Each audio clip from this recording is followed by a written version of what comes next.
Salut, ici Alex. Aujourd'hui, je voulais faire une petite vidéo pour vous montrer comment trouver un bon supplier. Donc, sur Alibaba principalement, mais sur AliExpress aussi. Donc, si en ce moment vous vous intéressez au e-commerce, donc j'en parle un peu dans mes vidéos, mais vous allez avoir besoin d'un supplier pour trouver un produit. Et même avant ça, vous allez devoir faire un peu des recherches, voir quel genre de produit qui pourrait se vendre. Et Alibaba, AliExpress, évidemment, c'est les deux suppliers principaux qui vont vous aider là-dedans.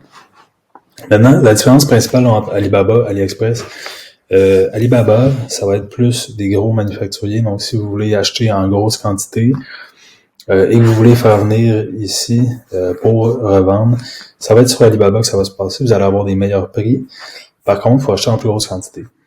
AliExpress, c'est un peu différent. Donc, maintenant, AliExpress, c'est un peu plus comme Amazon chinois. Donc, vous pouvez acheter des produits à l'unité.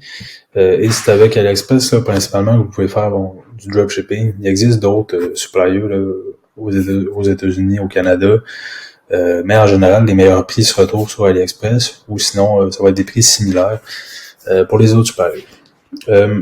Personnellement, je ne recommande pas d'utiliser AliExpress. Le dropshipping est un peu une méthode désuète. C'est difficile de fidéliser une clientèle. C'est difficile d'offrir un bon service, offrir un bon shipping, un bon temps de livraison. Là, fait. Le dropshipping est un peu là, à négliger. Vous regardez dans mes autres vidéos, là, je parle un peu de comment, à la place, trouver une niche, trouver un produit pour se lancer en e-commerce, mais le dropshipping est à éviter, donc j'ai essayé dans le passé. Il faut commencer par là un peu pour trouver un produit, pour essayer, voir s'il fonctionne. Mais de nos jours, c'est à éviter. Okay.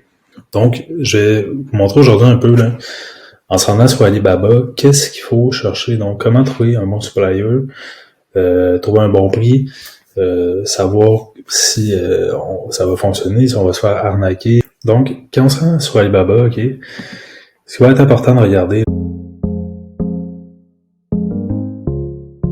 disons qu'on veut acheter, là, par exemple, des bâtons de golf. Okay. Golf Club. OK.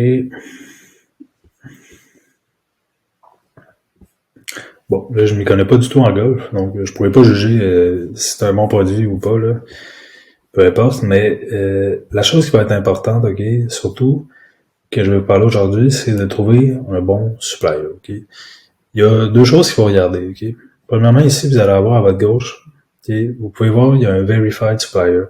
Ce que ça signifie, ça, c'est que le supplier a été vérifié par Alibaba, donc il y a des tests qui ont été effectués pour valider que cette personne-là, okay, ce supplier-là, a vraiment une usine, a vraiment des employés, qu'il fait effectivement du commerce, et c'est pas juste quelqu'un qui s'invente comme un commerçant. Okay? Donc ça, c'est une première chose. Donc vous pouvez cocher ça, ok.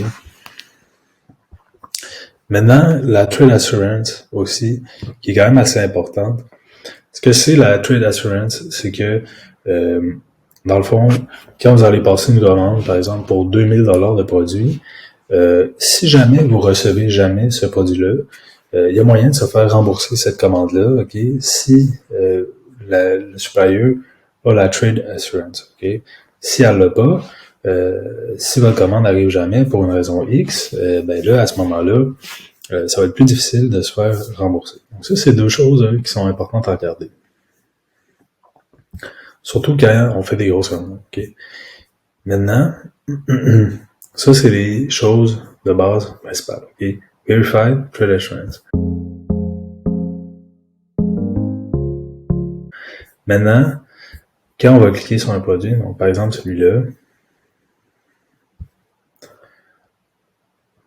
okay, ce que vous allez vouloir regarder, bon, c'est premièrement le produit, est-ce qu'il vous convient? Bon, maintenant, il y a plusieurs choses. Il va y avoir la MOQ, okay, qui est la quantité minimum de commandes, qui est en général assez élevée. Il y a toujours moyen de négocier. Donc, vous pouvez demander est-ce qu'il y a moyen d'en acheter 100 pour commencer? Vous pouvez acheter des samples. Est-ce que je peux en acheter 50? Ça va vous coûter un peu plus cher, mais il y a moyen de négocier à ce niveau-là.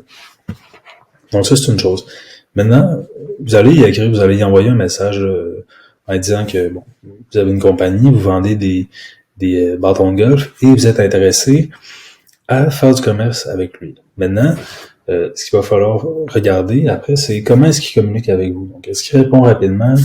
Est-ce que il a l'air sérieux? Donc, vous allez remarquer là, que la façon dont les Asiatiques communiquent un peu là, différemment que nous là, par message. Donc, vous allez voir, ça va être un peu moins formel, ou du moins de ce que j'ai expérimenté là, au cours des dernières années.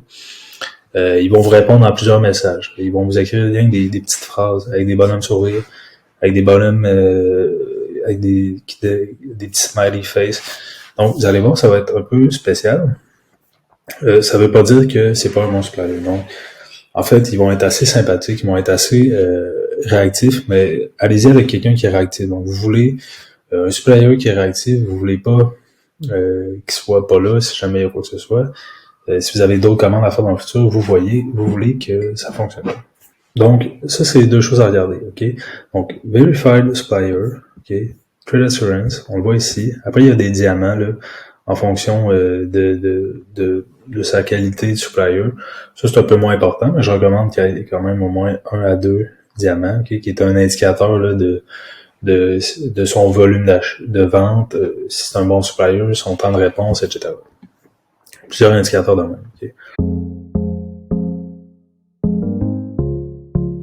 Maintenant, l'autre chose qu'il va falloir vérifier, OK, c'est que vous allez demander s'il offre le shipping de porte à porte, donc DDP, qui est door-to-door shipping, OK. Ça, en général, ça va coûter plus cher. Par contre, le produit va être expédié du supplier à votre porte directement. OK. En général, c'est pas tous les suppliers qui font ça, mais il y en a qui le font. Donc, faut demander ça avant parce que il y a d'autres suppliers que ce qu'ils font, c'est en fait un autre type de shipping. Faudrait vérifier, c'est FOB, OK, qui veut dire Free On Board Shipping. Ça, ce que ça signifie, des fois il y a d'autres termes, OK, autour de FOB. Il y a plusieurs termes là, qui signifient à peu près cette chose-là, mais ce que ça veut dire, c'est que le supplier s'occupe de votre cargaison à partir de sa factory jusqu'à son port en Chine. À partir du moment que c'est dans le bateau, là, ça vous appartient. Donc, c'est à vous de gérer la logistique quand ça arrive au port d'Halifax ou de Montréal. Vous devez vous occuper de prendre ce shipping-là et l'amener chez vous d'une façon quelconque. Donc, si vous habitez proche du port, ben là, c'est pas compliqué. Vous allez au port, chercher votre cargaison. Si vous êtes ailleurs, ben vous devez assurer une logistique, si c'est des gros produits, un camion, etc. Donc, ça, il faut vérifier ça.